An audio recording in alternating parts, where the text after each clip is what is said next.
Then good afternoon, everyone, and welcome back to our Future of Work session 5 with a title, A Healthy Mind is an Asset.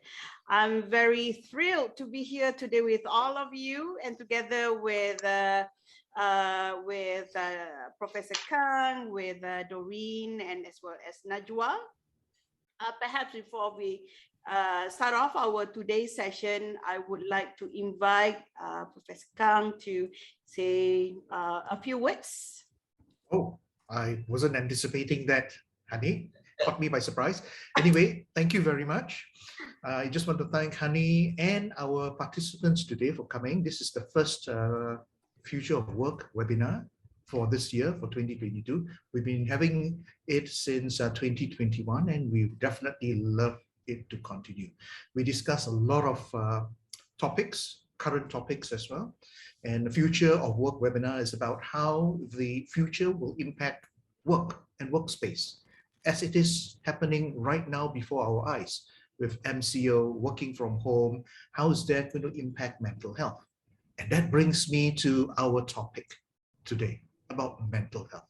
So without any further ado and without any addition of my own, back to you, Honey, and the rest of our participants, our esteemed participants. Thank you so much. Thank you so much. And I feel, as I mentioned, I'm very thrilled to be here today simply because the topic, this particular topic is a very interesting topic. It's close and dear to my heart, and simply because some of the work that we're doing across the board, you know, from students to professionals, even up to top board members, we are always talking about a healthy mind, you know, trying to find the balancing act between work, study, to having a well-being taken care of. And as the COVID-19 pandemic continues in Malaysia, mental health issues, it is taking a growing toll across the country, like in much of the world. Social isolation, economic insecurities, and the loss of loved ones have become major drivers of anxiety, depression, stress, and other challenges. In Malaysia, mental health problems were already on the rise. Yeah, government statistics show rates of mental health issues have tripled over the past 2 decades, and the economic impact on the country is expected to surge to 6 trillion USD by 2030. According to the 2019 National Health and Mobility Survey, roughly 500,000 people in Malaysia reported some symptoms of depression. And as of yesterday, I think some of the statistics I was reading is that 1 out of 4 are going through some form of mental depression. It used to be 1 out of 5, I think, more than 5 years ago, but now it has increased.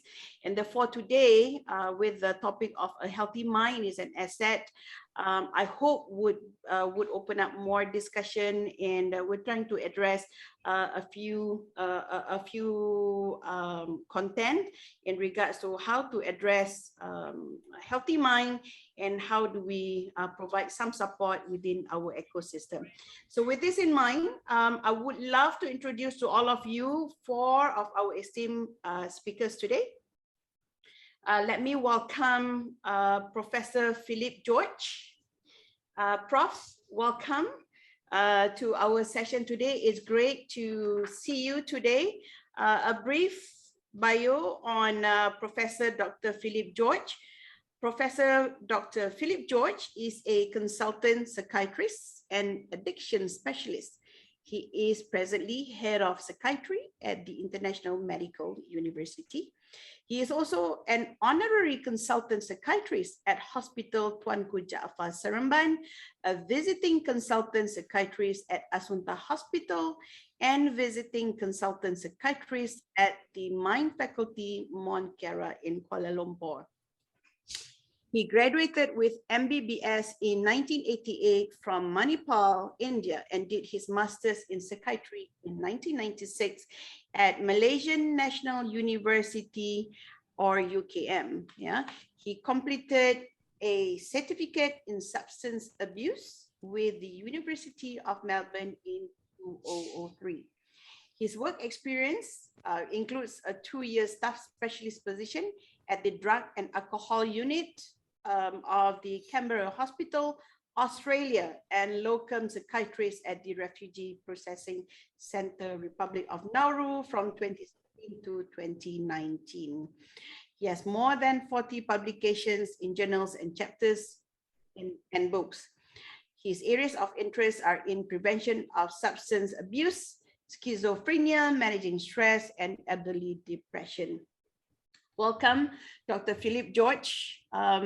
You have a very illustrious background, and I would love to hear your thoughts on some of the questions that, or some of the topics that we're going to discuss today.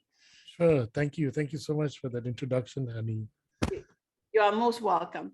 And the next speaker that whom I'm going to introduce would be Mr. Edmund Tay. Mr. Edmund Tay, welcome on board. Good to see you today. A brief bio on Mr. Edmund Tay.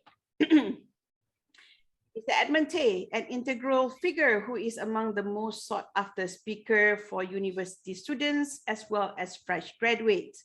He has spoken on platforms such as Google Ignite, Graduate Employability Bootcamp by Talent Corp, Falcon Education Fair, K3G, JPA Scholars Workshop, and many, many more. Edmund has been working closely with various higher learning institutions, ministries, and government agencies with a mission of improving lives through better careers. With a vast experience in conducting series of speaking engagement related to careers and trainings for university students as well as fresh graduates, Edmund contributed a significant amount towards the development of Malaysian talent. He is also the member of the Employability Advisory Council of Department of Polytechnic, Ministry of Education, Malaysia. In his latest role, Edmund has decided to venture into talent management and branding. And seeing this as an area that is becoming a burning platform for many organizations, he decided to join TMC Life Sciences Berhad as the manager, talent management and branding for the group human resources to identify the right talent for its current and future needs. And Edmund graduated with Bachelor of Business Administration, Marketing with Multimedia from Multimedia University. He is also a certified neuro-linguistic program practitioner. Welcome on board, Edmund. Good to see you today. Yeah, good to see you too. We will have quite a bit of a discussion on your areas of expertise in regards to our topic today. Sure, no worries. Awesome. Our third speaker, Mr. Alvin Tan. Mr. Alvin Tan, welcome on board. A brief background on Alvin. Alvin is a qualified psychologist registered with the Malaysian Society of Clinical Psychologists. With a passion in personal development, his mission is to facilitate adults, especially working professionals, achieve their fullest potential. Because of that, he has logged significant hours in private consultation sessions with clients from various backgrounds. He manages a mental health practice and has also started up an online application to allow more digital accessibility to counseling services. He has also been actively involved with professional training and talks throughout the span of his career. This includes coaching and experiential-based training of university students in developing emotional intelligence. Alvin is currently the director of People Psychological Solution, a private mental health practice located in Mont Kiara, Kuala Lumpur. Welcome on board, Alvin. Happy to see you today. And I think more discussion items that we're going to have today on the topic. Thank you for having me. Happy to be here. You're most welcome. And last but not least, let us welcome Ms. Hazika Pakirgani. Miss Hazika Pakirgani is a final year psychology student from International Medical University who is ever passionate to learn the intricacies of the mind. Wonderful. Illustrious background. Yeah, she is one of the top 100 people in Asia to win the Monstar Young Talents Award 2021 and the winner of her university's Research Hackathon 2020, along with her team members. She was also one of the former team leaders of the iHeal Vaccination Center, where she was not only dealing with patients' conflicts, but also translated important forms from English to Tamil and Bengali to promote information equality for migrant workers. During her spare time, she's a big advocate for social and political justice in current affairs. She believes that in order to change the society, we need to start with what's most important to us, our mindset. I love it. And welcome on board, Hazika. Thank you so much, Ms. Hani. It's a pleasure to be here. It's a real pleasure to be with all of our speakers. And now I think what will happen is that I do have, I've already introduced all of our speakers. And with that, I would like to invite Dr. Philip George to perhaps come back to our session and share with us in terms of your expertise, with your expertise in adult psychiatry and substance abuse. Can you share with us a little bit more on your opinion on today's topic, which is a healthy mind is an asset? Yeah, thanks, Honey. Yeah, I think it's good that you're having this whole thing to discuss about mental health.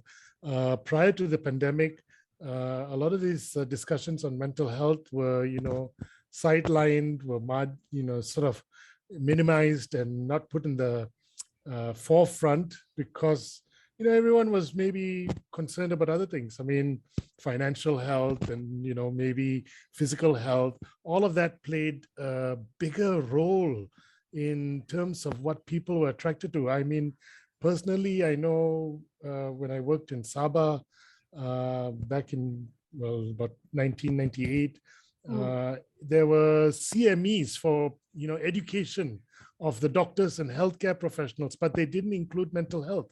They didn't think it was important. And when I approached the director of the hospital to say that we should include something on mental health, he said, no, we are too busy with trying to save lives. What's mental health got to do with it? So we've lost the plot even before the pandemic. People have put it as something, as an afterthought. And that's why we are seeing this huge, increase in mental health issues and, people just giving up and suicide rates going off the roof. So I think, for a long time, we've actually neglected this important area of health because we, associated with, strength and, how strong are we? And so that's not health, that's a personal issue. And, it's, so we got to understand it from a health perspective. And as a psychiatrist, I am passionate about, looking at how we can use, our mind to be an asset, because a lot of people neglect their mind and give up on the important mental health aspects in their life and end up with mental illness. So all of that could have been prevented if they actually put the investment. I mean, it's just like you brushing your teeth every morning. You're not doing it because you got caries and your teeth are all black.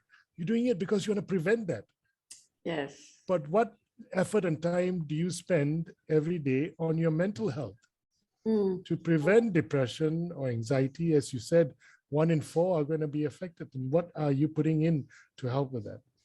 So, yeah, I hope I answer that question. Yes, absolutely. And I think due to the pandemic, it has also risen up to the fact that everybody is almost connected on certain platform virtually, and that has just risen up to the fact that many people now are aware that mental wellness is quite prevalent in so many spaces across the board, from students, professionals. And I think we are here today, and I'm seeing so many young students as well as professionals. I'm looking at several names here. I know that these are professionals; they're no longer in the universities.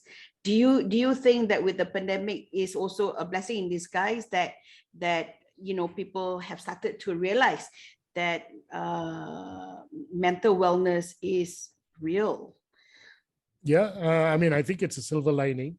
But I mean, are we walking the talk? We discuss it and we talk about it, but are we putting in, the instruments, the infrastructure, the resources to actually make it accessible and available, and to improve people's mental health? I mean, I know some corporations, especially the multinational ones, have taken an important step forward with this and have looked at how they can nurture and build mental health among their own employees. Even my own university is doing it. And I think they're doing quite a bit in terms of, how they support their own staff and their students. But is everyone on top? Is everyone on board, or is everyone just talking about it? And, hangat tai ayam sort of thing, Yeah, I think you have posed the right question here. Are we really walking the talk? And I think with Mr. Edmund Tay here today, Mr. Alvin Tan and Hazika here today to provide that perspective from the practitioner, from the students, and as well as from the corporate perspective, I think would provide us with some input on whether we're really walking the talk. Yeah, so thank you so much. Let's hear from Mr. Edmund Tay. Mr. Edmund Tay, you are now with I would say one of the biggest hospitals in Malaysia. Can I just pose the next question to you, Mr. Edmund Tay? Sure. All right. So I know for a fact, or rather we all know for a fact, that mental health can have a serious impact on business. And with the organization current and best practice in supporting mental health at workplace, would you like to share with all of us what has been, the current practice in your organization, perhaps, and what have you been observing in terms of trending in managing mental wellness at workplace? Okay, actually in Malaysia, mental health care, right, I would say is still very immature, because it's not something that we keep on saying out or keep on telling everybody that I have mental issue or even I have depressed, because it's not something normal in Malaysia to share with everyone that I have mental problem.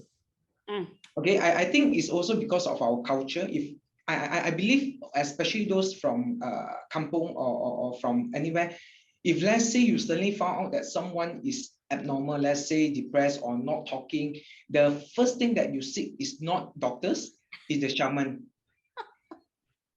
You see that this one must be gangguan, jinn, or whatever things, whether it's Chinese, Malay, or Indian, the first thing to seek is all this. Am I right? So actually, there's very less or talk about mental health, and especially in organizations, because mental health is always been sidelined, because it's not something I would say tangible, or something that can prove that you have the mental health. Because when you tell the organization, hey, I have mental health, I'm depressed, but in the eye of everyone, hey, you are just overreacting. Hey, you sure or not? Normally, I see you okay. What, you can deliver your job, you can do this, and you are someone very cheerful. But it's not something that really people could understand, because there's no education, even in our education, right? There's nobody tell us what is mental health. So I think we really need to educate the public, or not even the public, even the ministry. You really need to look into this. So of course, there's a lot of type that contribute to mental health. Sometimes even during the, okay, I think just because I would say COVID really raised the awareness, because the suicide case has increased, and then and this have triggered trigger the companies, hey, these things are real. And it also caused the productivity issue. And because a lot of them, especially during COVID time, right, when the pandemic hits, right, people are struggling to live. Okay, they were laid off.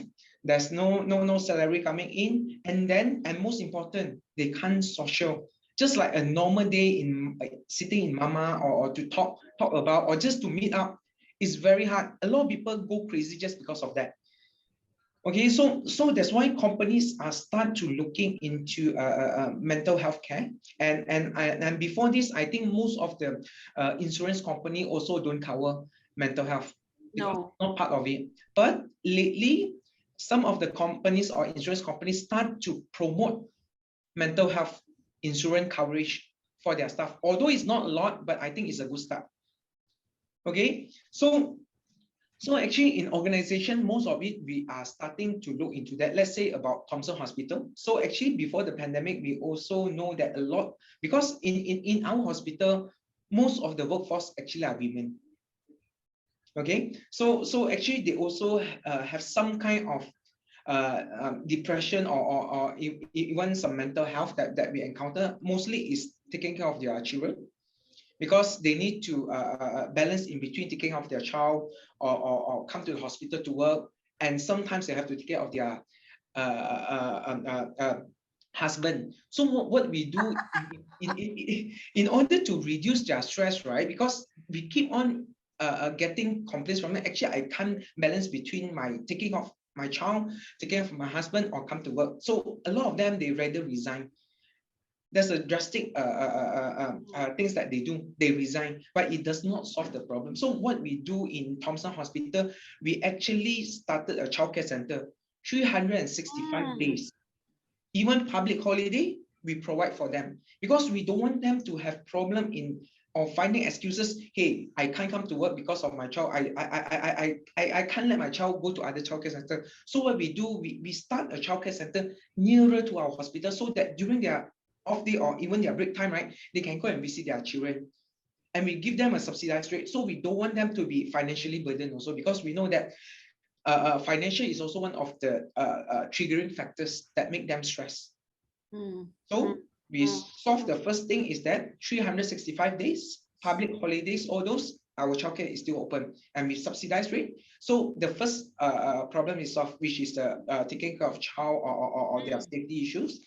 Second is also, we also want to ensure that, because working in hospital is 24 hours actually, some of them, especially the workforce, mostly are women, right? They are also very concerned in terms of their security. So what we do, we ensure them that if, let's say, they really need help, let's say going to a nearer hospital or even at late night, that they are not comfortable to take their car. So we already advise them, please, if you saw a security guard, ask them to accompany you to the car for your safety reason. So because all of this, if let's say we take this for granted, because this might be a very small matter, but it will slowly trigger the insecurity in that particular person, and slowly it will increase the stress, and slowly we develop into mental health. That's why all these small items or small gesture that were done by the organizations, right, really can help. It could be as simple as just maybe you granted maybe like I know some of the organizations, especially the MNCs, right now they start to have this policy. You can take 3 days annual leave without any reason at all, or no need to apply. They call this rest day leave or rechargeable leave, something like that. Where if let's say today you feel very stressful, you can't work, right? You just tell the company, hey, I'm taking my leave today. It's not EL, but it's this 3 days unrecorded leave. Yeah, so that you could go home and recharge. You no need to tell me what is it for, whether it's to bring your cat to see vet, or whether you just want to go and relax, or whether you just want to stay at home. This is actually a very good culture that is can help in terms of a good practice, I would say, in terms of supporting the mental health. But not a lot of company will do that, because it's all about profit and cents, I would say. Unfortunately. Yeah, in private sectors, of course, money and sense is still bring a very I would say it's important. Like without profit and sense, right? Nobody would like to invest actually. But a lot of people also do not understand that actually your main asset, right, in a company is actually your talents. Your staff. Absolutely, absolutely. I mean, can you imagine those who are not being productive because they worry about a lot of other things and having a Yes. mental breakdown, they do not Yes, perform.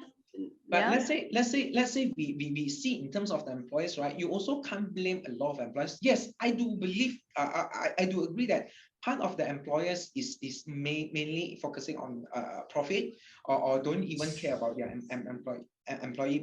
But you do also understand that in Malaysia, some of the employees itself are acting and their productivity is low. They can simply give you a reason. Hey, tire pump cheat lah, my car can't function lah, I'm sick lah, MC lah. But even though, right, let's see the fact. In Southeast Asia, Malaysia is one of the lowest productive country in Southeast Asia, and we can't deny that. But can you imagine in Malaysia average, I think 2 or 3 years, no, I think 5 years back when they do a study on the Malaysia productivity, right? Malaysian only work about, I think, 4 hours a day or less than that. I mean, most of the productivity, right? But if let's say try to imagine, if let's say the company is giving extra 3 more days in unrecorded leave, try to imagine 4 hours a day, the productivity, and now down to how many hours? So actually there's chicken and egg, I would say. And employers actually, some of the employers can see that the productivity is not there and they are already paying a substantial amount of salary. And that's why if let's say any increase in terms of benefits or even annual leave, right, if you increase the cost of that particular company. So I would say there's no right or wrong, but it depends on how the society or how do we see this scenario. But I think most important is that the government really need to step in and really need to look into this actually, because if let's say the government is able to in some way, right, of support or incentive or an incentivize the companies to give all this extra leave or even this doing childcare center or even some small gesture that they could redeem back or some kind of tax deduction, right? I believe most of the company will do that. The problem now is because due to the 2 years COVID, SMEs are not really generating enough to cover themselves. And now government is coming out with the minimum wage. I think now it's not only the employee are having mental health issue, even the employers are having the mental health issue. Sure, looking at the bottom line is just corroding, isn't it? Yes, correct.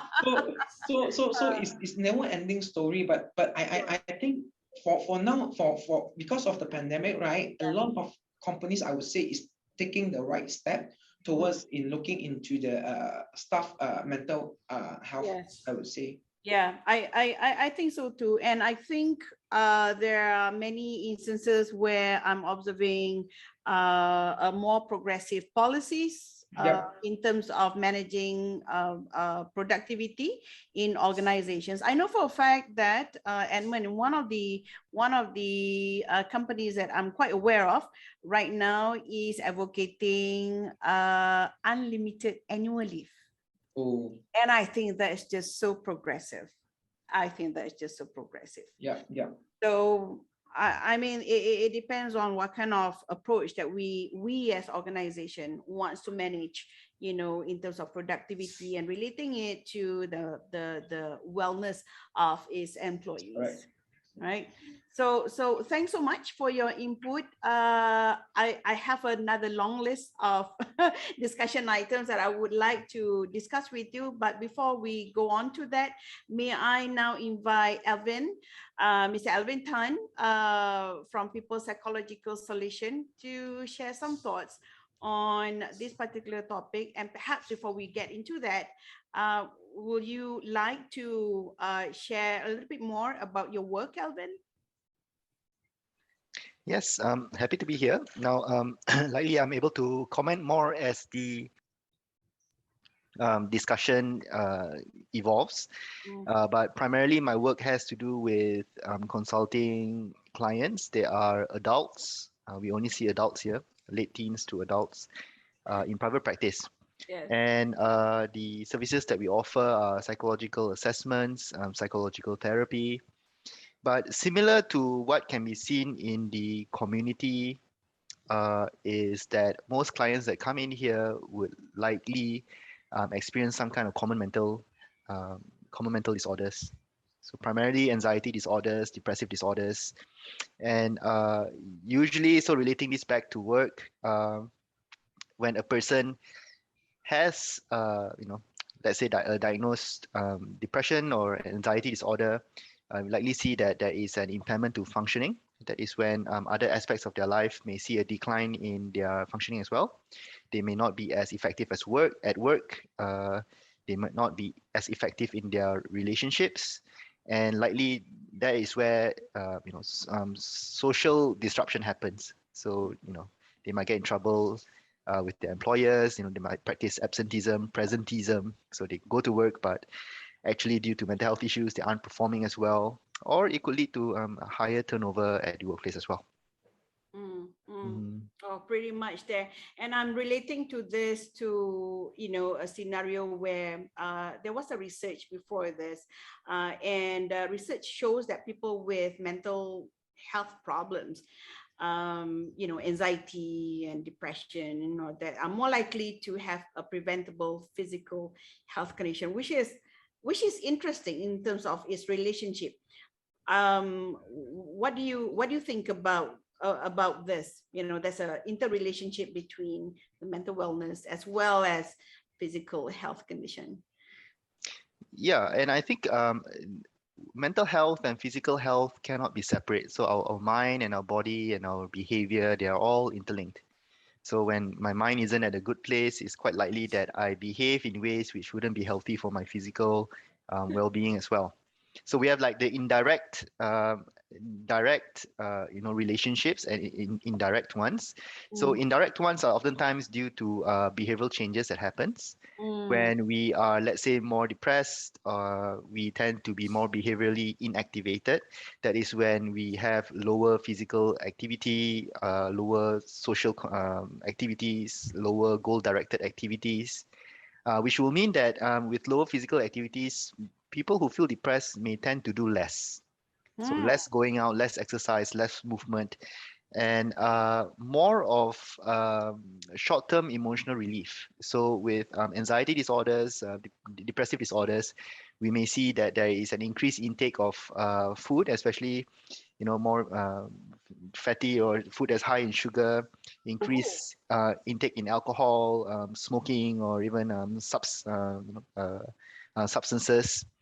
And all these intake of excess intake of either food, alcohol, substances, alongside the lowered physical activity, would have an increased risk of physical illnesses such as diabetes, heart disease, liver diseases, and so on. So those are the indirect ways of how our behavior changes as a result of our mental health. But we also have direct changes. And what we understand about anxiety, stress has a role in that.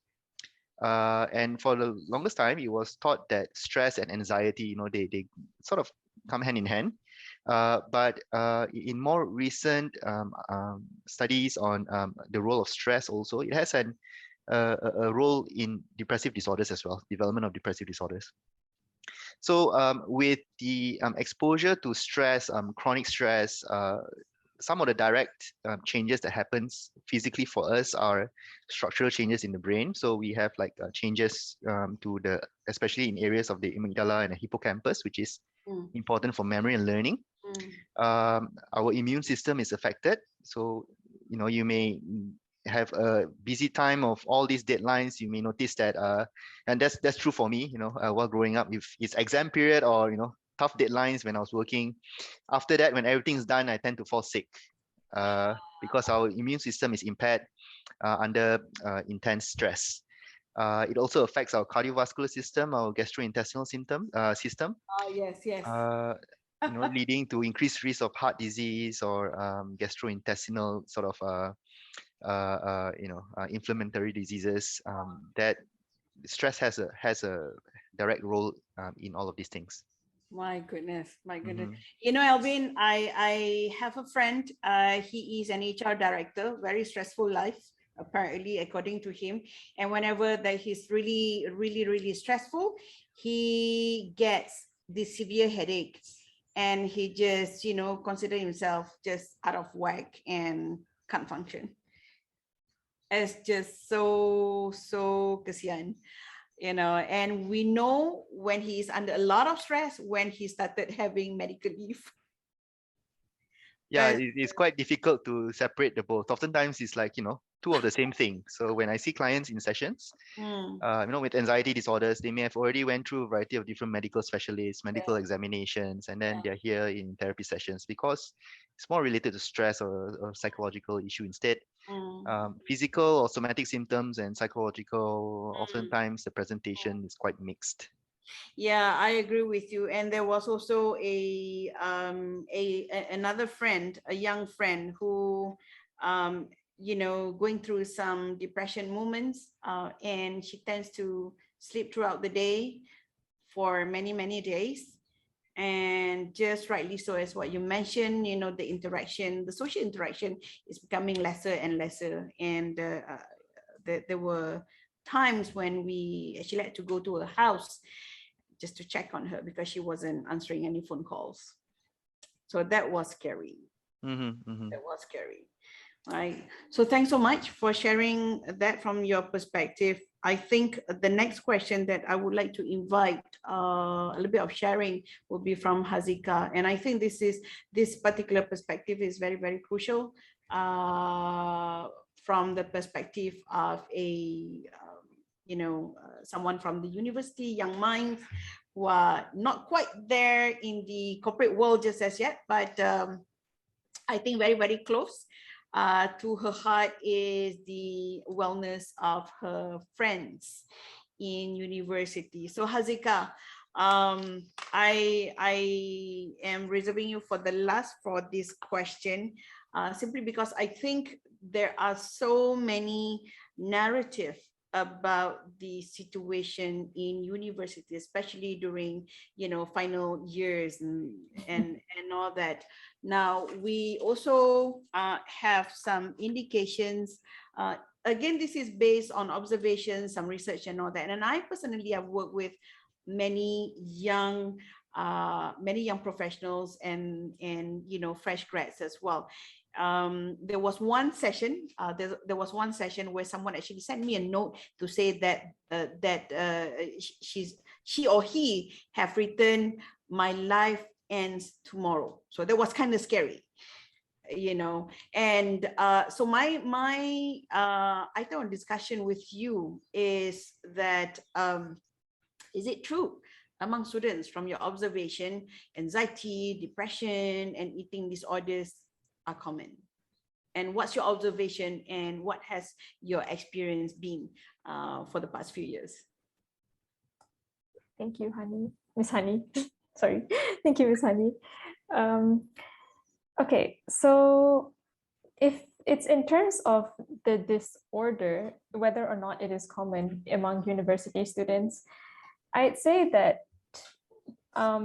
probably I can't quite say that I'm qualified enough to say yes, that there are a lot of people with disorders, but whether or not they have the traits of anxiety, depression, and eating disorder, then I'd say I do notice it a lot around me of students having these traits, like you mentioned about how you knew someone who wrote about the suicidal note, right?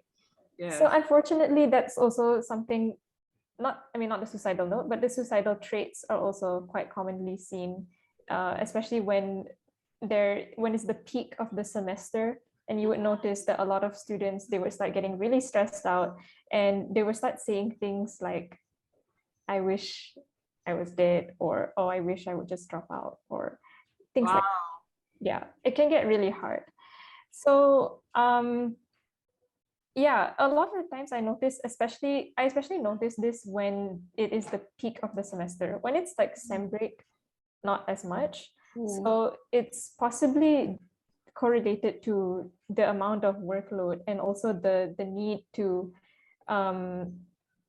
basically the need to achieve, the need to always perform well. There's always that pressure that we need to compete with each other. There's always that pressure that we need to get a certain CGPA, because people always say that, you know, the work world out there is competitive. You want to get certain masters, you have to perform well. And there are so many people who are already getting access to education. There's so many people who also want to do the same thing that you want to do. So you always want to make sure that you do well. So the pressure can be a lot. And that's why, aside from the workload, there's also your own expectations about yourself that drives you to actually go out of your way and develop these traits. So yeah, this is something that I have commonly noticed among people around me. Yeah. How have you yourself been managing this? I know it's a curveball question for you, but I think it's quite, you know, a reasonable question, because I'm sure you're, you know, there will be times where there'll be like dips and peaks and all that. Yeah, absolutely. Okay, so yeah, I'm not gonna lie. I there are definitely times where I was affected, and I basically I've reached a few low points throughout my degree life. I'm gonna admit that. And how I cope with it? Well, for me, the most important thing that I need to do, or that anyone needs to do, is that you need to acknowledge your suffering. Because if you don't acknowledge it, you're gonna keep moving on like normal. But at this state, you're not exactly at your normal anymore. You're already underperforming. You're already going through something. So you need to acknowledge it, and you need to address it, right? You need to make sure that you do something about it. You can't just keep going on. If a car does not have any fuel anymore, you can't just keep going. You have to stop. You have to refuel. You have to refill it. So the first thing is to acknowledge it, to make sure, like, okay, you know what, like, have I actually been sleeping too much? Have I been sleeping too little? Am I getting enough sleep? Have I been eating differently? Like, I've noticed a lot of people how they start having unusual eating patterns. Maybe they don't eat at all, and they just eat whatever they like. Like, maybe, okay, suddenly it's 4 p.m. I feel like eating McDonald's. I'll just do that. But then the rest of the day they don't eat. Or maybe some of them, they're like, oh no, you know, I'll just drink coffee and then that's it. Or some of them eat too much. So has this been something that you've always been doing, you know? And what about what about when you converse with people? Do you feel like you're actually present? Do you feel like you're actually listening to people? Or do you feel like you're just zoning out all the time? Do you feel like when you are listening to your favorite song, it doesn't really hit you as hard anymore, you know? Or like when you want to do your hobbies, you feel like, nah, I don't feel like it today, and you feel like that every day. So that's the first thing, acknowledging. The second thing is, when now that you know that, okay, I am definitely going through something, then for me, I would like to talk to a friend. I know this is difficult for some people, but I like to talk to a friend, because for me, I think that finding a sense of commonality is very healing. You know, because as humans, we are social beings. We feel that it is important for us to find this need to belong, right? You don't want to feel alone. When you feel alone, it feels scary. It feels like you feel closed off. Finding that sense of sorry, Hazika, that's also another element where, you know, let's keep the face, you know, face right. where we Yeah. tell everybody, especially our young peers, simply because we have this fear, and I think this is not also prevalent among young professionals, but those who are already in the corporate world. We like Edmund was saying, we don't exactly go around and say, hey, I'm going through this. Yeah. In case somebody plays it around and use it against us. Absolutely. So I think in the choice of picking up somebody to talk it over, what would be that one thing you advocate, picking up what kind of friend to talk to? Would you go to a, of course, counselor, but anyone else? When it comes to someone personal to you and it comes to like opening up, the thing is, you're absolutely right. That's the scary thing about opening up. It's like a double-edged sword. So that's the thing about it. And personally, I don't like opening up to everyone as well. So for me, I think that the answer to this question is that person themselves should know the answer, because they know best who they think they can trust. They know best who is someone close to them, who is someone that is reliable for them. Because there's no cookie cutter, like, oh, there's, if this person, if they if they have liked your Instagram stories, then they're definitely the one. You should tell them, like, no, that's not how it is. Like, it's this answer is very personal to each person. Maybe for some people it's someone who has been with them for a long time. Maybe for some people it's someone who actually listens. So and not necessarily family members as well, I think. Yeah, not necessarily, because I've heard stories of people where their families are not very accepting of their condition. It can be quite difficult. And if you know that your family is not very accepting, then maybe don't reach out to them just yet. Like, you don't want to take your first step with something so risky. That's such a tough. Right. Thank you so much, Hazika. Thank you, Ms. Hani. That's quite an insightful perspective coming from, someone who's still so close to the university life, right? Yeah. So let's talk a little bit about high functioning depressed professional. And I think this is where, looks can be deceiving at the same time. And I think all of us have been, have gone through or meeting someone who is seemingly okay, who is seemingly all right, that everything is going on good for this particular person because this person is highly functioning. But not many people realize that this particular individual is going through some really hard times, mentally, and still going on.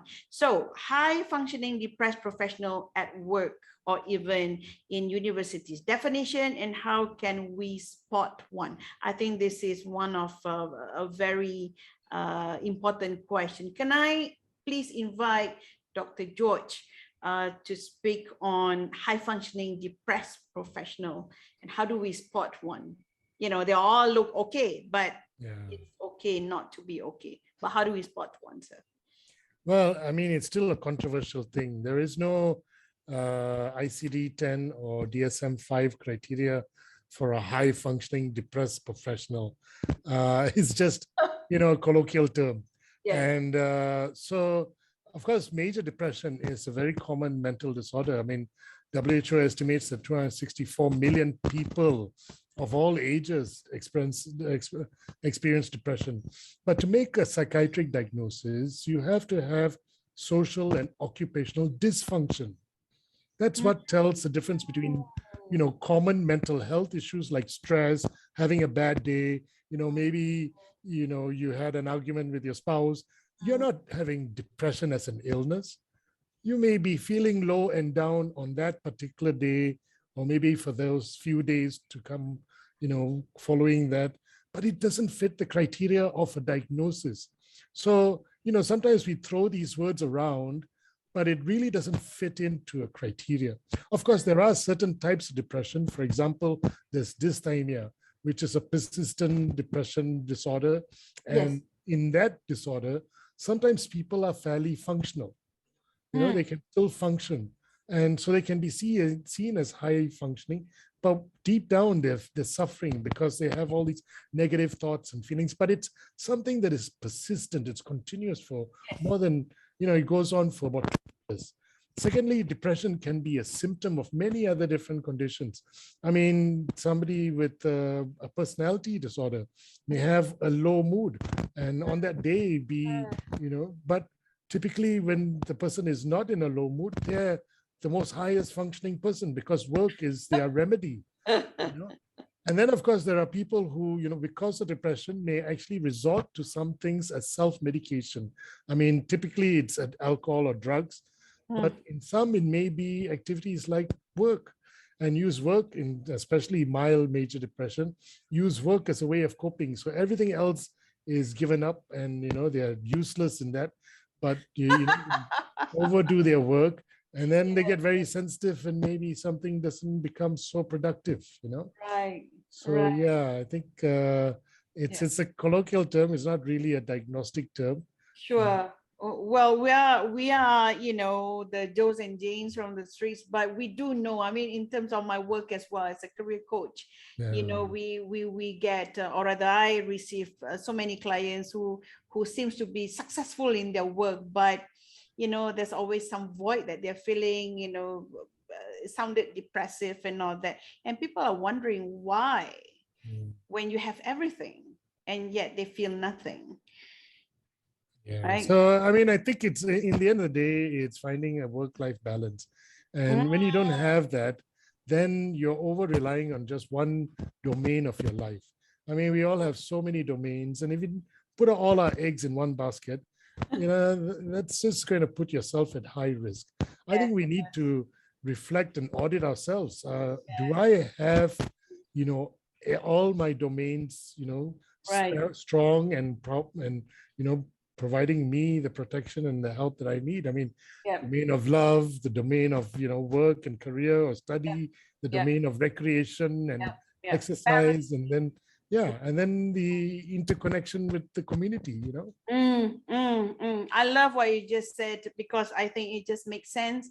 Life does not made up of only one element, right? And I think it's all interconnected in terms of spirituality, family, spouse, community, for example. Even though I've met quite a number of people who said that, oh, I'm so introvert. I think it's a preference. And I think also self-realization that, life is just not one element. Thanks so much. Now, I'm still going on this particular topic. I know that it's a colloquial term for this particular scenario of an individual, but let's move on to Edmund on this particular topic, this specific topic as well, from the corporate perspective. High functioning individuals, but they're having tough times in terms of mental wellness. Have you ever observed this in your experience, Edmund? Okay, actually, for high functioning depressed professional at work, right? As Prof was saying, it's actually it's actually also very hard to really determine whether the person is having this kind of depression or not, because they are functioning normally. Okay, and how do you identify the person? Because in employees' perspective, right? If let's say you are functioning normally or you are doing perfectly, you are fine. You're just a normal worker doing whatever things that you do best. And how? But because this is like you are telling the employees that this staff is having problem, but in the meantime, everything is okay. So how do you justify that he or she having a problem? It's actually very hard to define. Even though if let's say I'm let's say this is a professional psychiatrist or therapist, right? Even he or she also having a difficulty. Is it you having a temporary problem, your personal problem, or really you were really going into mental health? It's very hard to diagnose. So in perspective, in the company side, right? If let's say you are functioning perfectly, it's okay.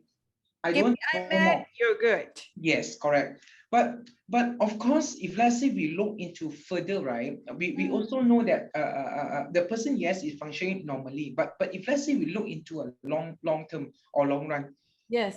sooner or later the productivity will go down. Yes. Because Yes. they It will overwork down. themselves. They are overworked themselves. They are burnt out, and that time only employers coming in asking, hey, what happened to you? Hey, why your productivity is down? Hey, you look burnt out. But by that time, I think it's a little bit too late. Yes. It's a little bit too late. But there's no guidelines that tell us that this is alarming. Yes. What do we do? What do we Yes, do? what do we do? It's just working normally. It's just like normal stuff. But how do we identify? Maybe Prof could highlight us. I don't know. But I think there's no I would say don't really have a guideline or is clearly outlined in the employee handbook or in anywhere that person having issue. But for me, if let's say I think some of the ways that we could really educate or bring out the culture, right, is always normalized to talk about the mental health or your problems issue, because end of the day, right, it's just because people are not sharing out because people are looking like you are a weird person or you are overreacting. You don't like, hey, why you want to share me your personal problem? Is your problem. But they don't really understand that all these small matters, right, it really will trigger out the stress within the mental health or depression. All this started from small. But I think we really need to work hard to really normalize, like, hey, talk about mental health. Actually, it's quite normal. Everybody have an issue in life. Whether your somebody left you, relationship issue, financial issue, just talk out normally. So even though and it's also very high, I would say very important to work-life balance, to really sometimes, right? I know sometimes work can be a lot. And I did see some of my managers or even some staff, right? I say, hey, go on leave. I can't. I have a lot of work haven't been done. Yes. Yeah, but I just say, go. It's okay. Work never ending. But a lot of them is scared because they can't cope. They scared. If let's say I left for 2 weeks, right? The work will pile for 2 weeks. So there's no work-life balance, which also trigger. So third one, like, if let's say for those who are also having some issues, right? They as well as Prof was saying, they are trying to make it as routine as possible. I mean their work.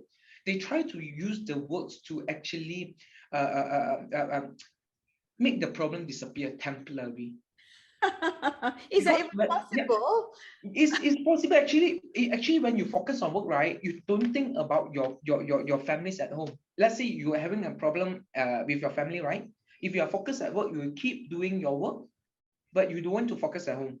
Because why? Once you go home, you will always think about the issue, maybe money or whatever, financial. Some people will use work to really occupy their time. I do have some friends who are like that. They really can work very, I would say, very productive. Yeah. But when at night, right, they feel lonely. Yes. Shivering. They scared because they have nothing to occupy their thinking. The thinking keep on coming, the negative thoughts. What is the purpose I'm coming here? What should I do? There's the night is coming. I have no one to talk to. So they keep on thinking, and this will create the negative thought, negative energy, and at last they keep on thinking negatively. And in the end, either way, I think it's time for me to end my life, this and that. But of course, this is only on my opinion. Of course, we need professional to say to really anchor on that fact, like Alvin and Dr. Philip. But I always think that we really need to really educate or really bring out that mental health is something very normal. 3 out of 5 or 1 out of 5 people, right, is having mental health. You believe it or not, right? Actually, even though we look healthy, right, maybe at some point of the time we also have mental issue. Yes. It's just that we don't really prolong it or really diagnose that, oh, you have depression. Because I believe at any one time, right, you have depression or you feel stressful. Yep. Either it's by work, like me as a HR, I'm very stressful in terms of getting enough nurses to come in. Sometimes the productivity through the MC issue, I also feel stressed. But how do you release the stress? That is very important, because no matter how in life, right, as a human, right, we have to take stress in order for us to grow. That's the way of life. You can't say that in our life we cannot have stress. Yes, we have to have stress in order for us to grow, in order for us to really fight for what we want in life. So the only way is that those who are having mental problem is that they don't have a way to release their stress, or maybe like Hazika was saying, to find a friend to talk. But in order to find a friend to talk, it's also two ways. Either the person that you find, they will talk bad about you in the back, or keep on telling people, hey, this person is overreacting, too emotional, sharing all of this personal problem. So it's also very important. That's why in the general line, right, we can always call befriender or Kase helpline. All this actually is much more appropriate because they were trained. Of course, they can't really like accompany you 24 hours, but at least you have a channel to share your problem. And that's why even in Thomson Hospital also, because due to a pandemic, last time, the healthcare was overworked because of everybody want to admit in, and then people go on quarantine, very lean resources. So what we do is that we allow our staff to use their outpatient benefit to see psychiatrists, to see counselors. Wow. Because we think, because we are not the professional to decide whether the person have the mental health or not. They have to share their problems with the professional. Sometimes just like talking out or just treasure out the things that you have, right, it also a sort of relief. So also in Asia also we practice one thing. We do lately we do hire a few fresh grad nurses, but they are also having mental disorder, depression. Initially, that is sad. yeah. So initially we don't know, because we can't really even you do pre-employment checkup. If you don't really tell us, we will not know. How did you manage to spot this? Actually, we found out in terms of the productivity. Initially stage is okay, but after that we saw that he doesn't not confident. Everything that he or she do, right, he keep on asking, am I doing the right thing? What is the next step? What's the procedure? Even a simple step, you are starting to ask for clearance or verification, which means that you are really doubtful about your next step. And slowly when we question further, he only start to say, yeah, I've been seeing these doctors when during the uni time. I thought it's okay. So that's why I never share, because I scared that if I share with you, you never hire me. So these are some of the normal things that people keep on thinking. If I declare, will it affect my performance? Will it affect my promotion? Will it affect my work or not? So this is also some of the criteria that a lot of those having mental problem are thinking. Because some, of course, no doubt, some of the employers do really think of this, because what if I hire you and suddenly you are depressed or anything happened? What happened to my business? All the investment. Yes, correct. And that's why what we do for her is that we tell her, we give her several options.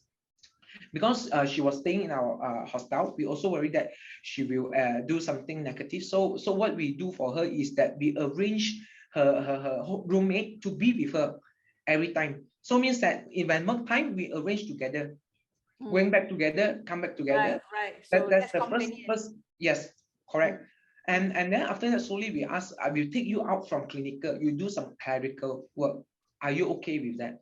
So he start to do, and then after that, of course, she did mention, if I can't cope, I think I want to resign and really rest. Yeah.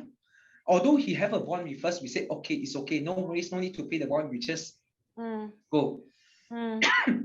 So it's all up to the company. How do you see this? Yeah. I totally agree with you. And we're still on the same topic. Can I invite Alvin to just elaborate a little bit on still the same topic, high functioning individuals who are going through some challenges, in terms of the mental wellness. Some of us may be experiencing, well, some of us, or rather quite a number of us are experiencing insomnia, restlessness, and, difficulty in concentrating. Does this make it easier for us who are not, clinically trained, to observe depression, anxiety, and all that, to kind of pick up signs? What can we do? First off, kudos to Edmund. I think your organization really is quite progressive in some of the HR initiatives in order to support employees for better mental health and productivity. But in relation to the question, I think the question is about perhaps certain physical signs and symptoms that we may be experiencing, and could it be an indication of certain mental health issues? So when clients come in here, let's say with panic disorder, so they may have recurrent unexpected panic attacks and simply being unexplained. So oftentimes they are in a state of distress because they don't really understand, why do I have this overwhelming all sorts of physical sensations that may come to me suddenly, and going through a variety of medical examinations, nothing shows up in their blood work or through their physical exams. And finally, coming to a recommendation that perhaps it could be psychological. So I think with any physical symptoms, it's best to first consult a medical professional, to meet the doctor, to really go through whatever necessary examination that is required, to really see if there is any sort of organic conditions that can be addressed through medical services. While at the same time, as I've mentioned before, our mind and our body are, is inseparable. So whenever we are in a state of distress, oftentimes it also shows in terms of our physical health. So a lot of the, of the mental health issues that we observe oftentimes have a physical manifestation as well. And when we look at the, the research as to in which population is more prevalent when mental health issues are, when there are mental health issues, it's more likely to be expressed in physical terms. Oftentimes it is more in the Asian population. Why is that? Likely due to our, whether it's a stigma or culture or upbringing. When they actually study different populations, Western population, they're more likely to self-report much more subjective feelings lah. So I can report that I'm feeling depressed, for example. While a person with who is feeling depressed in Asian population likely to report more somatic symptoms. So I have aches and pains here. I'm lethargic all the time. I can't sleep. I've been not having appetite.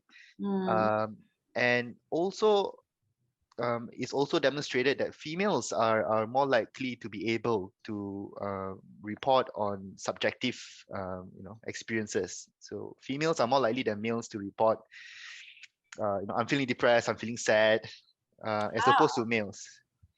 So males tend to engage in externalizing behaviors. You might see an uptick in, for example, uptick in use of substances or alcohol as a means of self-medicating. Anger, for example, is much more prevalent in men. So these are some of the, it could be, some theories, mostly to do with socio-cultural influences. These are some of the, what we know of how mental health symptoms are being expressed in different populations. But my advice is, if you have, ongoing headaches, you have palpitations and so on, likely the first sort of first person that you meet will likely be a doctor. And then, followed by any sort of mental health services on top of that.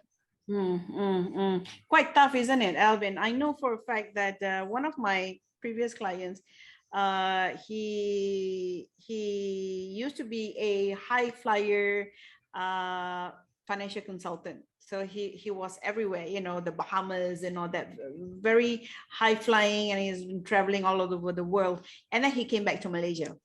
He came back to Malaysia and had to look for a work, you know, from the high flying job to the not so high flying kind of career path when he came back to Malaysia.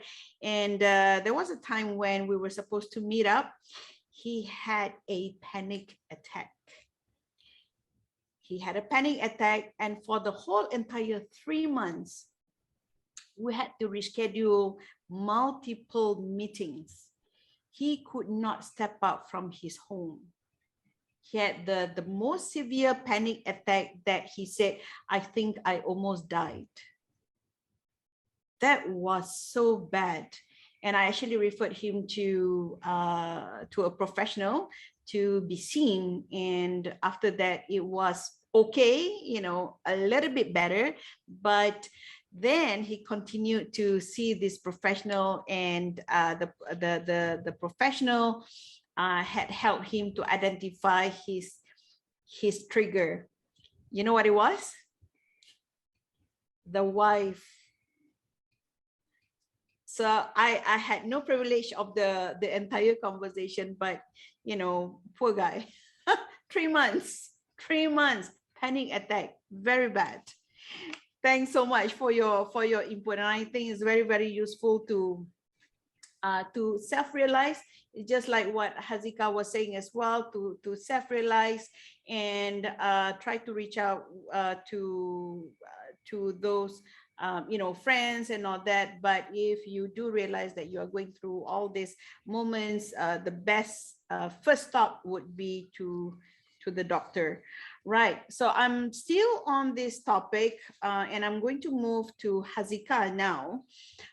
Based from your observation and experience, you know, with your colleagues, Hazika, what have you observed among the young ones to manage all this, you know, so-called stress? Because that's stress, okay, that's fine, but more stress that leads to some mental wellness and affecting them and all that. What have they been up to? Thank you for your question. Well, there's a spectrum of what they do. Some Sure. is quite helpful and some not so. Okay, let's hear the helpful ones. Yeah, okay. Fair enough. Okay. Hmm. So some people, to cope with it, then I noticed that a lot of people now, they are starting to realize their boundaries between work and rest. So when the pandemic first happened, what I generally noticed was that for a lot of us, there was no boundaries between when to work and when to stop working, because your home became your workplace. So people just work 24/7. But over time, people realized the importance of breaks, the importance of putting these boundaries. So this is something that I noticed from university students as well. A lot of them, we tend to remind each other, like, remember to take breaks. If you're going through something, it's okay, like you can do it tomorrow or something like that. So that is one of the things that they do. Another thing they do is that if they this one is not as common, because I acknowledge how difficult it is, but for some, they even reach out to their university resources, like for example, their counseling unit or their mentors or friends, whoever. So for some people, they do this as well. And yeah, this one, it's this is something that is still not done as much, because there's still a lot of stigma around this issue. Yeah. But this is generally what we do. It's Sure. What about extracurricular activities, you know, camping, hiking and all that? Do you think this is some of the great outlets to kind of, you know, manage all of this? It definitely is a great outlet. And personally, even I try to go for 30-minute walks, you know, at least to get myself active. But I do realize that how sometimes this can also this although it's a very helpful outlet, but sometimes it's not something that everyone can do, because sometimes they think that they don't have the facilities to, let's say, drive to a place, or sometimes they're scared of COVID, like, you know, the variants, everything. So yeah, it's helpful, but whether people want to do it or not is another thing. Yeah, I think it's more about the social connection and interaction at the same time. It's kind of hard nowadays, yeah, with the COVID going on. Yeah. Yeah. Thanks so much. Now I'm going to move on to a sensitive topic, which is, I would say, you know, everybody knows about it and knowledge about it, but no one really wants to talk about it. And I'm going to pose this particular element of discussion to Dr. George. We're going to talk a little bit about suicidal tendencies. This is something that many of us know it exists. Either the community do not recognize it or acknowledge it, or in denial. It is happening. I've met several young minds who are in the secondary schools, who have specifically said they want to end their lives. And I've met the university graduates, young professionals, the not so young professionals. And in fact, about 3 years ago, I think, yeah, about 3 years ago, one of my someone, a client whom I was saying for career coaching, actually was on his way to do the deed. That was scary. That was scary, because he has been talking about it, and I've referred him to somebody. And on that day, he texted me and said, "Honey, I am on my way. Please call my wife. Tell her that I love her." That was out of character. Would you like us to have a little bit of discussion about this particular sensitive topic? Because I think it's so related to a healthy mind. Sorry, Prof. We can't hear you.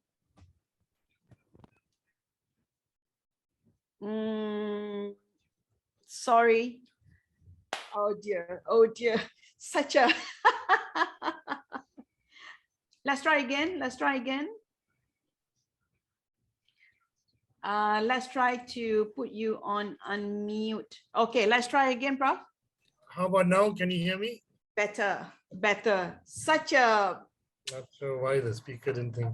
Okay, okay. No, I mean, I think in a discussion like this, it is important to bring this as a main topic and not hide away like everyone else is doing. I mean, if mental health professionals are sweeping it under the carpet, or don't scared or embarrassed to talk about this, then what about the general population? That's right. I mean, the discussion has to start, and it has to start with healthcare professionals, and then move on to general population and everyone else. I mean, if, like it or not, suicide is actually becoming a public health issue, not a specialist issue. I mean, does every GP in town know how to assess for suicide? Do they spend the time to actually talk about suicide? Does every counselor spend time to discuss about suicide? And, even HR managers, are they prepared to talk and discuss about suicide? So we need to have this as a discussion throughout. Just like we talk about, cholesterol and high blood pressure, it's a symptom. It's a symptom of an illness. I mean, the sad thing is we are stuck with these laws that were brought in 1936. It was what do you call, got this law from the British legacy. Yes. Yeah, through the Indian Penal Code. And it's never left us. Every other country that was colonized by the British have changed that law, except us. And it's something that we're so attached to. I don't understand why. And all it's doing is actually ignoring, the help that people need to receive. Singapore actually recently, did away with the law.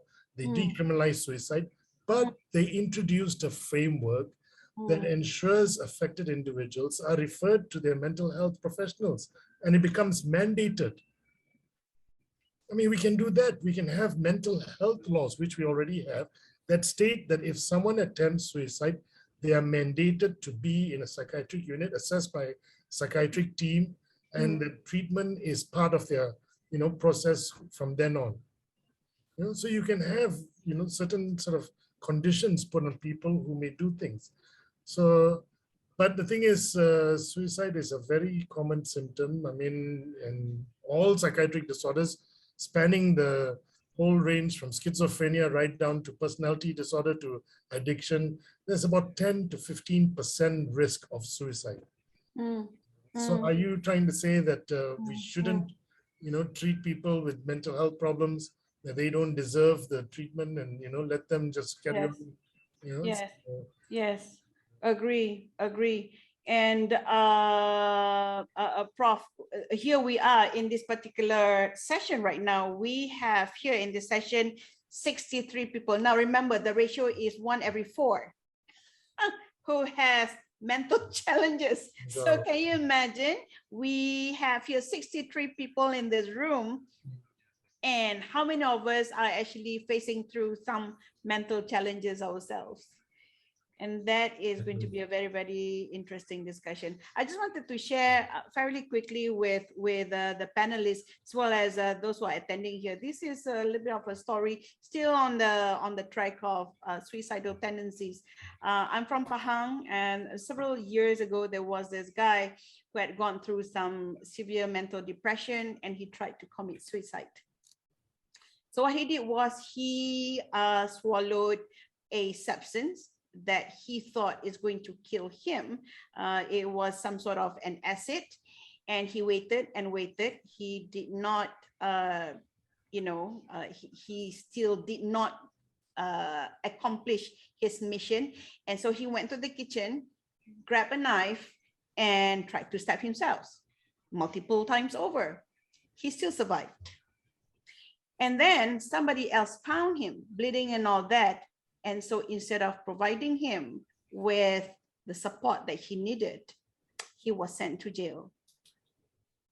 He was sent to jail. And I think this is what has been happening for the past many, many years with the law saying that it is a criminal to take one's life. Now, my question to the panelists here is that if we decriminalize suicide attempts, will this open up opportunities for patients or individuals with depression or suicidal behavior to come forward? I would love to hear this perspective from Edmund, from the corporate perspective, and Alvin, and as well as Hazika. Let's start with Edmund first. What is your opinion on decriminalizing suicidal tendencies? Well, actually, in a lot of countries already decriminalize those who suicide. Actually, those who really go for suicide, right, means that they already don't have any hopes to live on because of the negative thinking. There's no support. There's no hope. Actually, basically, that's why they choose suicide to end all this straight away. But if let's say we criminalize them or we put them in jail, right? Actually, it's some sort of I would say it's a torture for them. Because why they choose to suicide in the first place? Did we really stand in their shoes and think about that? Yes, of course, law is law, but I think I always believe law, right, can be changed to okay. Why do we have law in this world? Is for us to make sure that everything is in order. But to prevent people in suicide thing, right, you sure have some factors that trigger them. But if let's say we really want to do something, right, we really need to understand why they are so drastic to kill themselves. That's the first point. Second, do we provide enough support to them or not? Some of them, of course, because they borrow money, because of financial issue, all those, yes, but you also have to understand why they resort to kill their families and then themselves. It's because they don't want to be harmed by the others. So that's why I think we should really I'm not sure, we are just a very small potato here, but I think we should really raise this awareness and really tell the government it's time to change, because the law has been there for several years. I mean, it's ages already. We already in 21st century. Everything have changed. Even though like last time when they say you can't work from home, it's impossible for you to work from home. And now you see during the pandemic, everybody is working from home. And for those that can't work from home, right? Bye-bye. You can't survive. Yeah. So world is changing actually, and I think the law have to change too. Those law that we think that is old and is not so useful, right? I think just change it. We have to adapt to what is supposed to be for now. For now, mental health is increasing. People are become burdened. Why people keep on asking, hey, let me withdraw another 10,000, let me withdraw another 10,000 from CAP. You thought people do not know after withdrawal, what about my retire? When I retire, I don't have the fund. But now people don't even want to think in the future. I think now. Even now, I can't even survive. Now I can't even put rice in on the table for my families. How can I think about the future? Yes, the basic needs are not met Yes, yet. correct. So if let's say people think of going for suicidal, right, or to kill themselves, right, they already can't think of the future already. What Yeah. I need now is to end my suffering now. Killing yourself, you need to take a very big step, because try to imagine you just have a cut in your hand. It's already very painful. And now you have to stab yourself several times, drink acid. People thought a lot of time, How difficult was it? Can you try to imagine if let's say we are normal? We just think of just cutting our hand. I give you a knife, now cut your hand. You know that you won't die, right? But you can't even cut your own hand because it's painful. Our mind is preventing us to do that because we already know before we cut there, it's already so painful that we can't bear with it. But people already been blocked. That's why they decide on the last step. Yes. So I think we really need to talk about this and I don't know, maybe like Honey or like those with like Prof can bring this to the ministry. Yes, our voice is small, but I think at least something. Collectively, a collective voice, I think, would Yes. be so much bigger to amplify such an important topic such as this. And Edmund, I also could relate to you about pain. How some depressed individuals, how they want to remove the pain because they feel the physical pain, and they become cutters themselves. I've seen a number of young individuals who are cutters. They cut their chest, their thighs, hands, and all that. And I actually talked to several of them, and they say that each time I cut myself, the pain goes away. It's just mind-boggling. Yes. It's just mind-boggling. And it's just cutting, not talking about suicidal. Alvin, I'm dying to hear what's your perspective in this, about decriminalizing suicide and all that. Are we, what do you think? Well, I think it's just for most people, I think with the level of awareness that we have now, the level of education that we have, it would seem common sense that a person who is suicidal or who has engaged in an unsuccessful suicide attempt, to be faced with a prison sentence, it just doesn't make sense. So I suppose it's through the concept of punishment, that punishment is meted out, therefore that behavior reduces. But purely from a psychological perspective, is an incorrect application of behaviorist principles. So when we punish, we're supposed to reduce a behavior. But in this case, when a person wants to attempt suicide, they are no longer interested in living. So punishing my living life, it just doesn't make sense. It wouldn't actually reduce my risk of suicide in the first place. But rather, I think the more effective approach here is to instead apply positive reinforcement or a kind of reward on life. and that is where rehabilitation comes in. Whether it's psychosocial support, psychiatric treatment, psychological treatment, any assistance in terms of any socio-economic stresses that they may be facing. And all this would instead motivate a person towards sustaining life instead, and away from suicidal tendencies. So I think perhaps in terms of the thinking of why suicide is criminalized, perhaps it stemmed from that. I want to punish this bad behavior so that it doesn't happen again. So it's a bad behavior. Yeah. But I suppose punishing bad behavior can only apply to situations where the person still wants to live and still wants to enjoy their behavior, and that behavior is more of an end game for people who want to attempt. Yes. So likely not suitable to be applied in that context.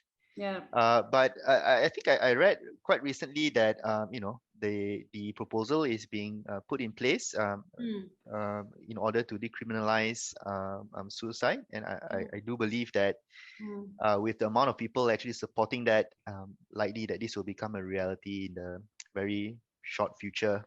I hope so too. Mm-hmm. I sincerely hope so too. So to your advice, we have 63 people, and I keep on going back to this number 1 in 4, and we have 63 people in this room.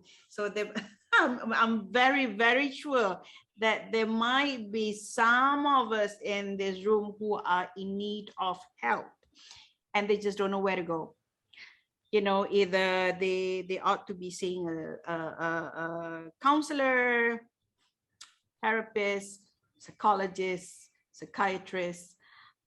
Where can they go, paid or non-paid?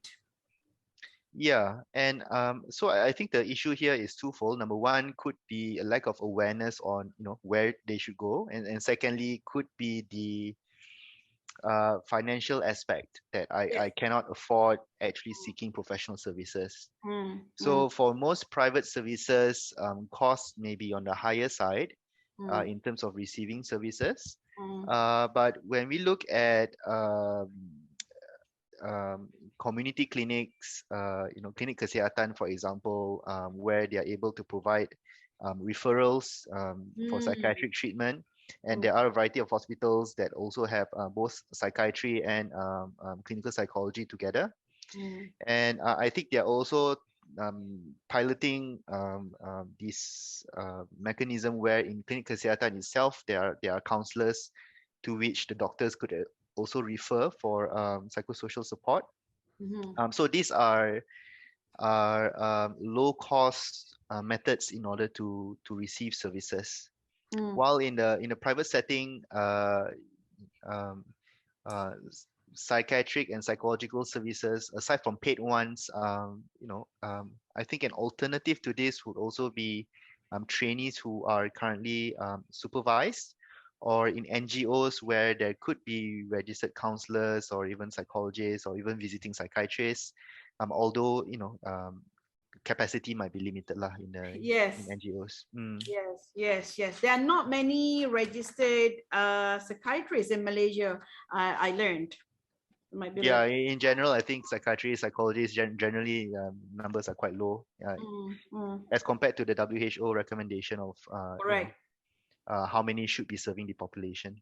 Yes. I was caught by surprise at how the number looks like actually. 2018. There are only 410 psychiatrists in our country. And I don't think this number has changed that much, because, a few years ago, I think about 3 to 4 years ago, I was looking at the same number as well. And here we are in 2022. Not much of the number has changed. I don't know. What do you think about this, Prof? Has the number changed that much? Not really. It's about 450. But there are many reasons why psychiatry, just like pathology, has the least number of specialists. Of course, it is a choice, and most people choose the more lucrative disciplines. I mean, psychiatrists will earn maybe 1/10 of what a cardiologist or a gynecologist earns. So financially, it's not the same. Second is there's still a lot of stigma, even among the fraternity, I mean, when I told my friends I was interested in psychiatry, Uh-huh. some of them were, whoa, why? What's wrong with you? Why? You know? Yeah. So, yeah, so there's a stigma towards the, the place, the people, uh, the whole mental health arena. But also, even in private, it's very hard for psychiatrists to actually, do as well as maybe their colleagues because it's not covered by insurance, like what Edmund was saying. And, again, the stigma and the taboo, it's the same insurance company that's covering for their patients and people and clients in Australia, the US, and everywhere else. When it comes to Malaysia, they don't cover.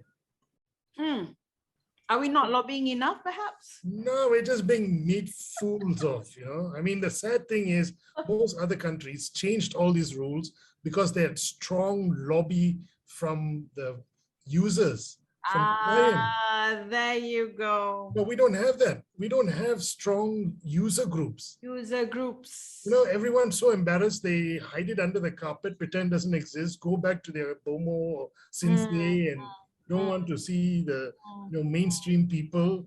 And, even doctors send their children first to BOMOs. The study has shown their first source of, mental health, help is with the BOMO rather than with the psychiatrist. And these are educated medical personnel. So, until we get our mental health literacy up to a level where people can talk about it, discuss it, like what we're talking now. Yes. And, make it part of our daily thing that mental health is just as important as physical health. I think it'll take a long time before we attract more psychiatrists and more psychologists and mental health professionals. That's a tough one, yeah, Prof.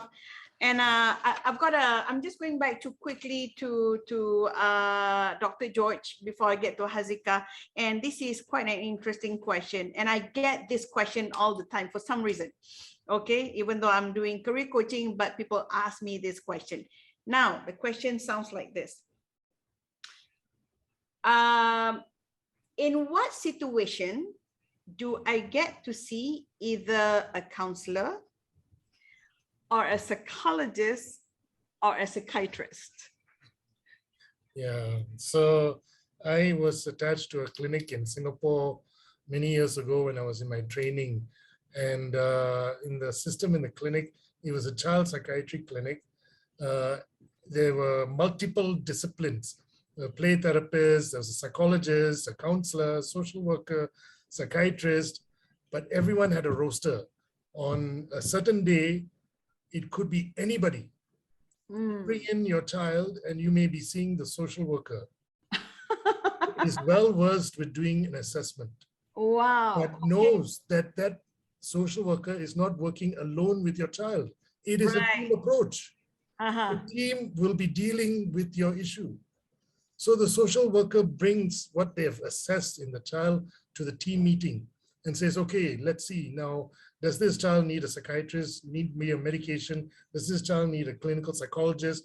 Does this child need this? Then everyone gets to work with that one child. And that is the system we should be practicing. We should work as a holistic team approach to everybody. Doesn't matter who you see. You can see a coach, you can see a mentor, you can see whatever, but if you have the skills in assessing, then discuss with the multidisciplinary team and then come up with a multidisciplinary approach. Makes sense. And in my case, for example, whenever I see one of my clients who are in need of a support, then there'll be the network that we reach out for to help them, because no point in talking about career path and all that when they're just no longer having that will to live. It's really tough. So okay, that answered. I'm going to bring back those answers to those people who have asked me this question, because sometimes they come to you and say, hey, I'm feeling this way, I'm this and that. Should I see this, or this? And you go like, And this is a big question. All right, thank you so much. Now we're just checking on time here. Time passed by fairly quickly, it looks like. And I have a few more questions that, or rather agenda that I would like to go through with our panelists today. And I'm just going through to the next person, who is Hazika. So Hazika, I know that we're still in the perspective, discussing items from the perspective of fresh graduates, or young talent who are still in university. So I've got a question for you here. In your opinion, does depression, literacy, mental illness, beliefs, and stigma influence mental health seeking attitude needs to be reiterated, reinforced, create the awareness among young minds who are still in the university? And when can we start this? Thank you for your question. So I think that yes, definitely, that if someone has better literacy in mental health information, then, and if they have more knowledge on it, then definitely it kind of helps to reduce the stigma. It does help with their seeking behaviors, the help seeking behaviors. They will definitely reach out more if they understood this. But something that Dr. Philip George mentioned earlier that I really liked was also that now we have a lot of people who are aware about, like the awareness is starting to get there, right? But at the same time, are we walking the talk? So that was a really good thing that he said. So it's true that these things do help in the help-seeking behaviors. And in fact, I noticed that among youth, university students especially, they tend to be more aware about this.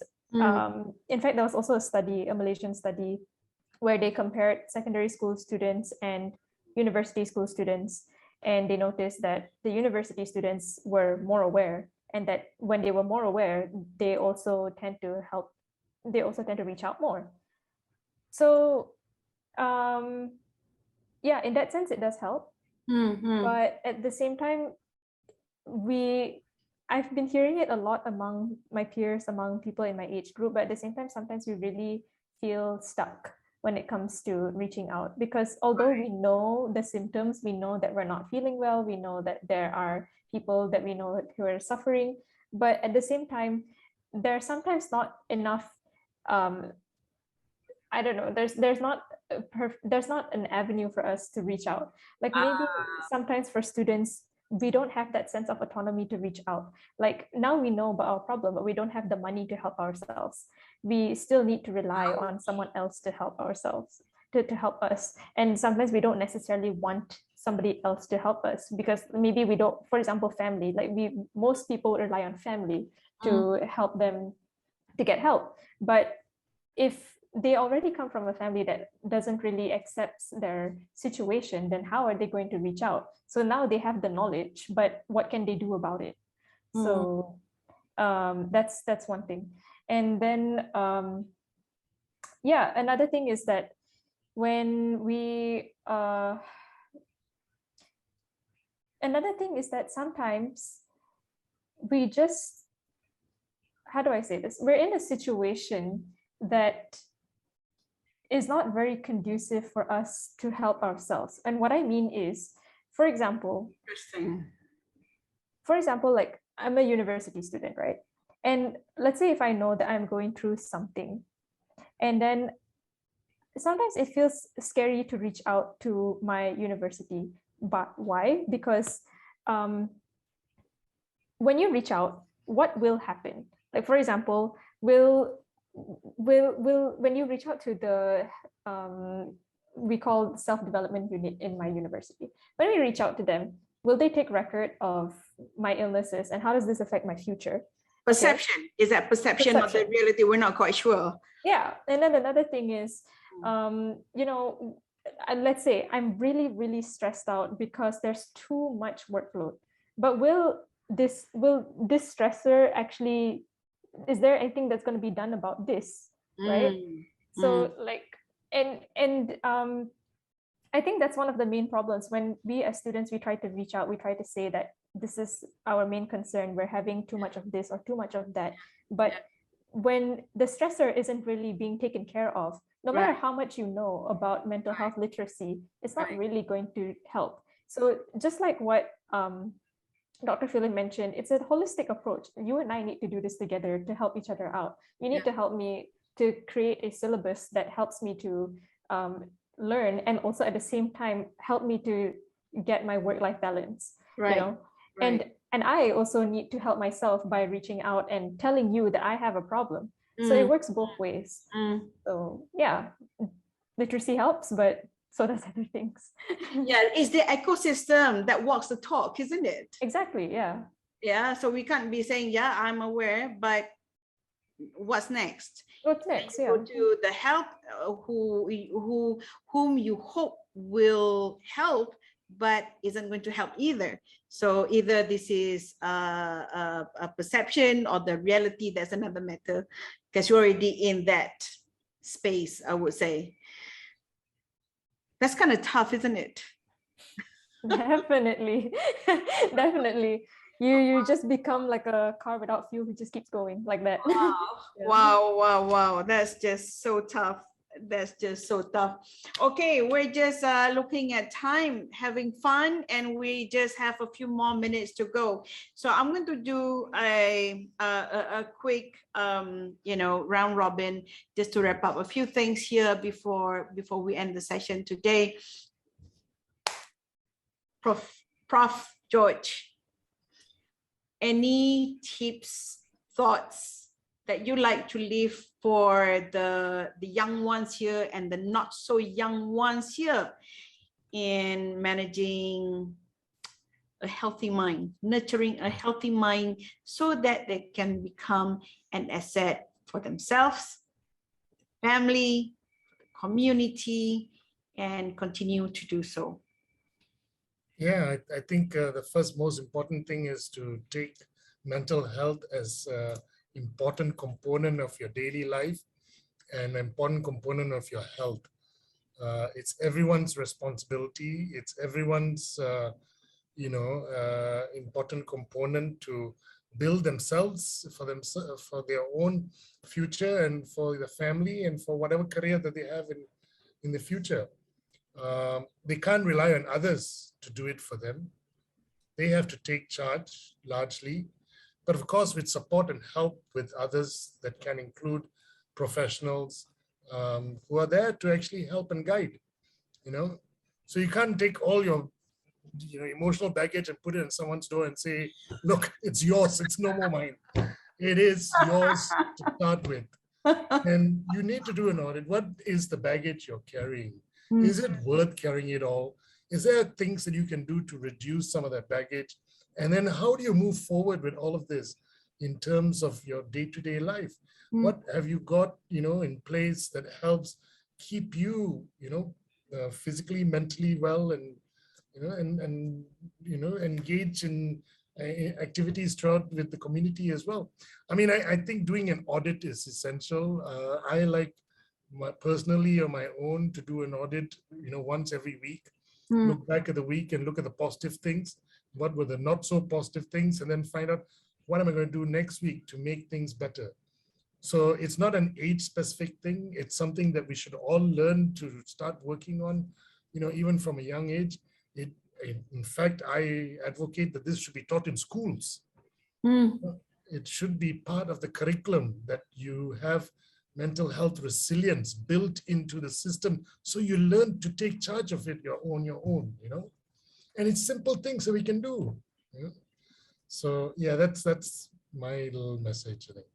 Wow, I just love every bit of what you've just shared, because it's just, something that I advocate as well, self-reflection and starting them young in terms of having that conversation for that self-realization. Just beautiful. Thank you, Prof.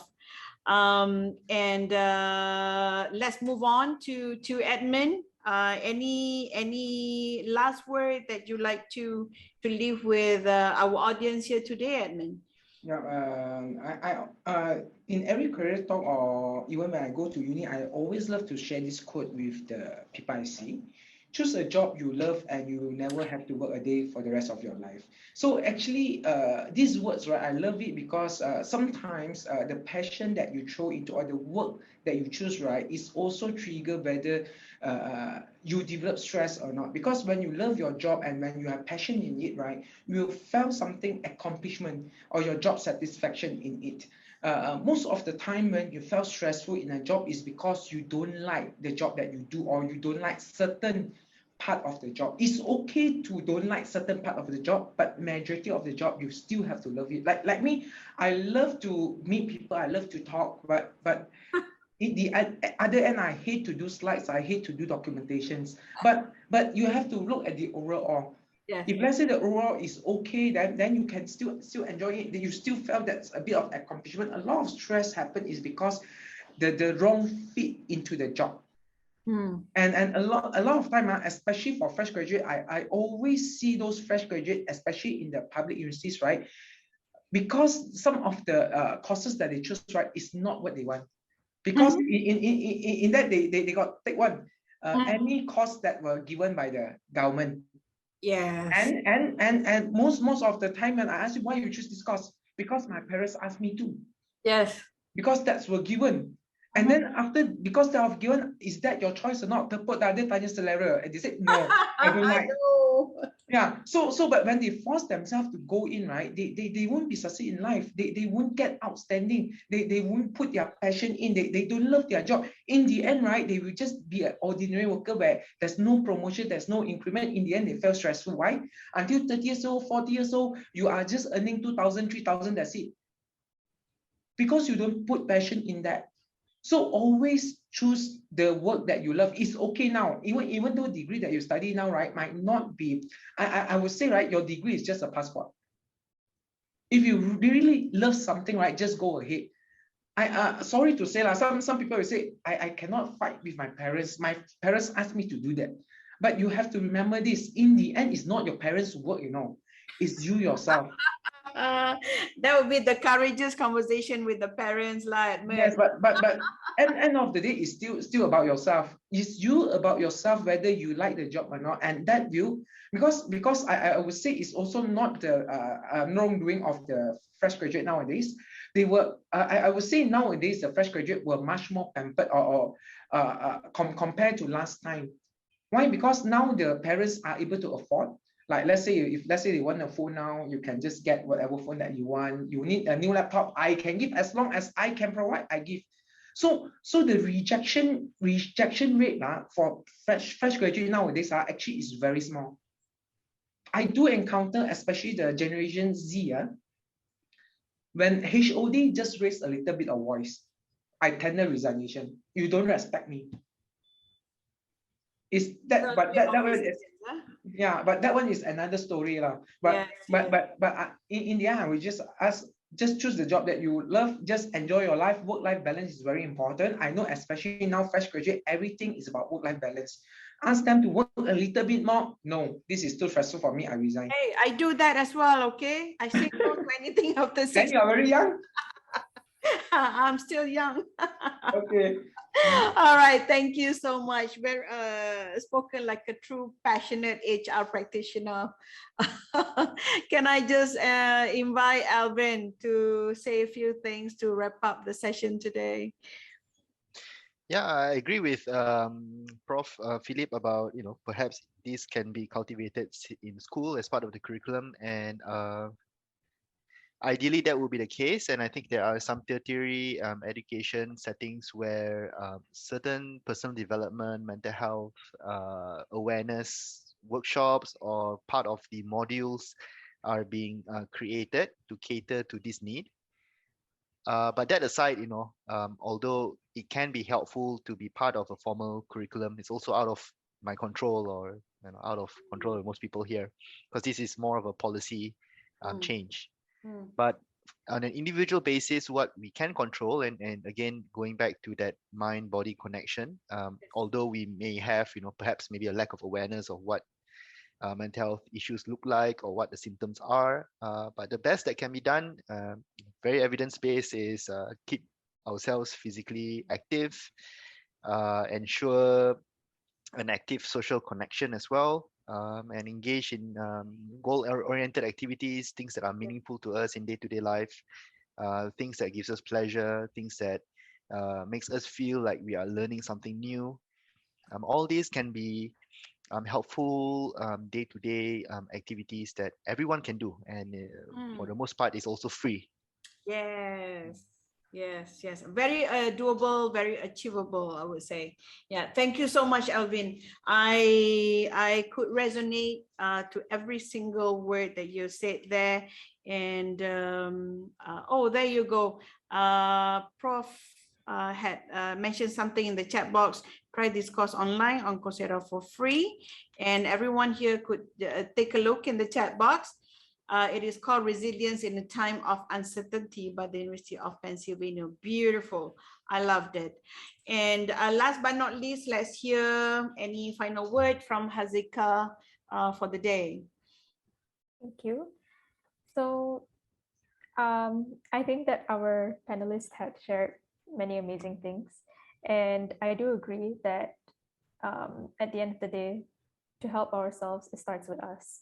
That, you know, we need to take care of ourselves, whether it's getting physically active or whether it's reaching out.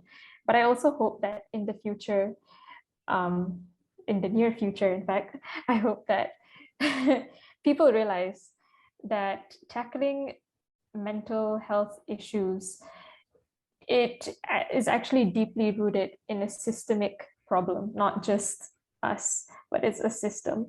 It's about how mental health facilities is a luxury. It's about how sometimes home environments are not conducive or work environments are not conducive. It's about how people don't have the facilities or the rights to their basic needs. And all of these factors can truly impact on one's mental well-being. If these things were actually taken into consideration, I believe that our mental health would actually be improved. So, like, for example, if you look at maybe a Scandinavian country, I think recently Finland, for 5 years in a row, they were declared as the happiest country in the world. But why is that? Because they have access to healthcare facilities, and it's for free. And even if they retire, it's taken care of. Their government will pay them. If education as well is not an issue because everything is taken care of. So again, it comes back to the system. Yes, of course, it comes to us as well to take care. But I do hope that in the future, Malaysia, we see we would change our approach in tackling mental health issues and realize that our system needs to change as well. Yeah, I think we all should lobby for a few specific stuff here. Hazika. Okay, thank you so much. We are coming up to an end at 4 o'clock sharp. Thank you again, everyone, for attending today's session. It has been really, really fruitful. All of our 4 speakers have eloquently shared their experiences, their observations, some opinions, as well as tips on how to manage self, I suppose, you know, in terms of getting your healthy mind and realizing that a healthy mind as well means we're creating better impact for the community. And so with that, I also would like to thank Dr. Kang, Doreen, as well as Najwa for having me today to moderate today's session. Again, as I mentioned, this particular topic is near and dear to my heart. And I think this is one particular topic that we all should nurture so that it is normalized in our society. We should not be hiding behind policies, behind some PNL, for example, behind some other nuances of not having that conversation around this particular topic. So with that, I will want to return the baton, I would say, to Najwa, and to wrap up the session for the day, if there's any other things that our participants need to know. There you go. Back at you. Thank you very much, everyone, for staying up till the end of the session. And of course, to all the speakers, thank you very much for your time. So to all IMU students, you can come and drop by at our place in Student Services Hub starting from Monday next week. We have a small token for you for attending the session. Other than that, I will be emailing the feedback form to you. So please give a good feedback, and you are open for suggestion for our further improvement. Before we end the session, do you think it's okay for us to take a group photo? All right, so please on your video. 1 minute, we take a group photo and then we're done. Okay, I'm ready. All right, Okay. I'm just waiting for 1 more minute. At least I'll get the first page. Okay, Now I'm seeing everyone. Ooh. We good? All right, okay, 1, 2, 1, 2, 3. All right, give me 1 minute. I'm going to the second page. I love Hazika's smile, so bright and sunshiny. 1, 2, 3. Okay, that's the second page. And then we'll have the 1, 2. So many pages. Yes.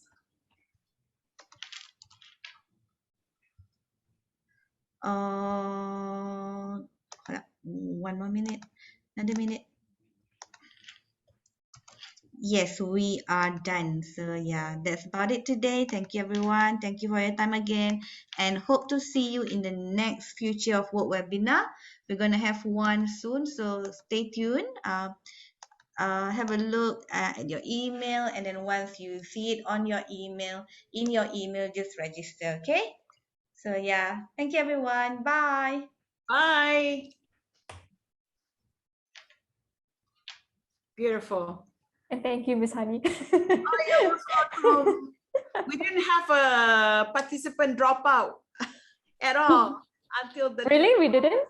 No. Oh, Yeah, we had continuous numbers until towards the end. No one dropped out. is this still recording? It's still Yes. recording, right? Okay, I'm not gonna say Oh. anything. I'm just gonna stop it. Yeah, okay, stop.